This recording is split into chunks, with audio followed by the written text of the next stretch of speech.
BMW's M division produces one of the most exciting ranges of high-performance luxury cars in the business, and we caught up with the company's president, Frank van Meel, where we asked him if he was surprised by the success of the BMW M2, particularly the critics which claim its simplicity makes it a more enjoyable driver's car than the M3 and M4. Well, I was not really surprised by the huge demand for the M2, although it even extended what I was expecting, so I'm a happy man right now. What we do see, by the way, is also that the request for M3, M4 is still going up. So it's not an alternative to M3, M4, it's an addition, and it's a good addition because we wanted to be that car at its own position, very simple, very back to basics, let's say as an entry-level drug into the M world.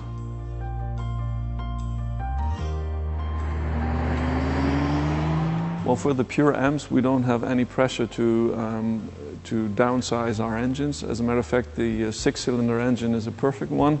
It's the iconic BMW and also BMW M engine. Of course, in the future, you never can tell what's going to happen because we don't stick to any technology just for the matter of technology. But currently, it is our main engine, and we're very happy with that.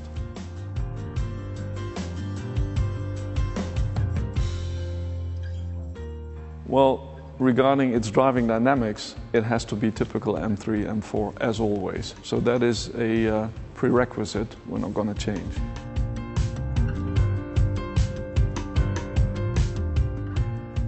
Well, that is a very difficult question. At the end, all cars will be electric, also the M vehicles. And we have the opportunity to look at what Project I is doing within BMW Group, especially regarding power density, weight of the components, because for us the biggest challenge is overall weight and power to weight ratio, because that's what our cars stand for and that's what racing stands for.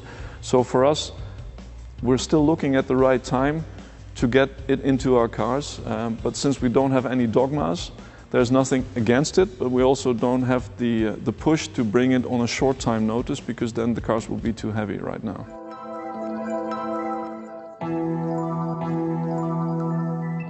Well, from our standpoint, autonomous driving is an addition to driving yourself, especially in some situations where you don't want to drive yourself. My perfect example is always our M2 presentation, our international press presentation in Laguna Seca, where we showed the car on the track.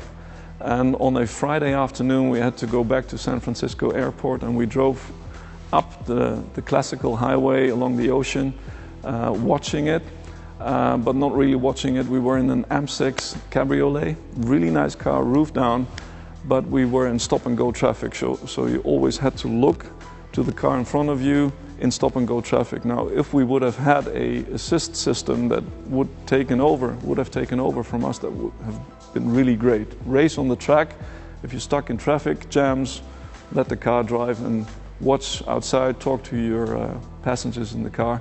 So for us, it's more an addition and not a substitution for M.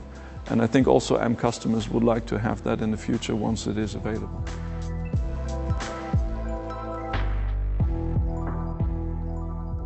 Well, obviously there are many more car lines within BMW than there are M models, but of course we look into our philosophy, what fits to what kind of vehicle concept. If it doesn't fit, or if there isn't a market, we're not going to do it. But we always look at M Sport packages to offer a little bit of M-ness to all of our customers. We look into M Performance models, and we do look in pure M vehicles. I can't tell you right now what the answer will be to those two projects, but of course we also look at those two.